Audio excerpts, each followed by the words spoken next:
खुलुमबाय। गोजोन फुंबिलिनि गासैबो बड'लेण्ड बुब्लिनि अनसायगिरिफोरखौ बरायग्रोबाय। दिनै 12 जानुवारि रबिबारनि फानजामुथिखौ फरायथिनो लादों आं उदांस्रि मुसाहारिया।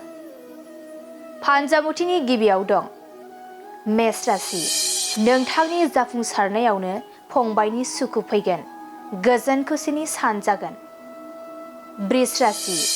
नोंथांनि गथ'आ गाज्रि लामाजों आगान सुरगोन, गथ'खौ लानानै जिंगासिनांगोन। मिथुन राशि। गोसोआव लुबैनाय बायदि गासै खामानिफोरखौ मावफुंनो हागोन, गोसोनि जै जागोन।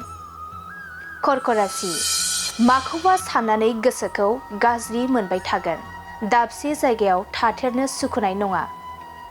सिंह राशि। रांखावरि आरजिनानै लानो हागोन, बेफार फालांगियाव मुलाम्फा गोनां सान जागोन। कन्या राशि। नखराव धोन दौलत बांगोन, नखरनि जेंना जेंसिफोरा जोबस्रांगोन। तुला राशि। मावनो लानाय खामानियाव गुलुं गुजुं सोमजिगोन, खामानिफोरा आद्रा जानानै थागोन। वृश्चिक राशि। मोनखानाय मुवाखौ खोमाना लाफिननांगोन, गोसोआ जोबोरैनो दुखु मोनगोन। धनु राशि। गोजान लामा दावबायनो खाबु मोनगोन, गोसोआ जोबोरैनो रंजाखांगोन। मकर राशि। हरखाब जाब्रबथाय जानायनिफ्राय रैखा मोनगोन, गोदान जिउ मोनफिननाय बायदि मोनगोन। कुम्भ राशि। नोंथाङा धोरोमनि बेरेखा हाबा मावफ्लांगोन, असान्थियैनो साना बारलांगोन।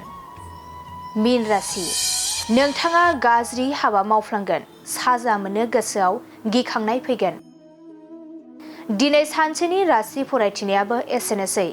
आसा खालामो नोंथांनि दिनैनि साना मोजाङै मोजां थांगोन। बेखौ बड'लेण्ड बुब्लि नखरनिफ्राय मिजिंथिबाय। गोजोन्थों।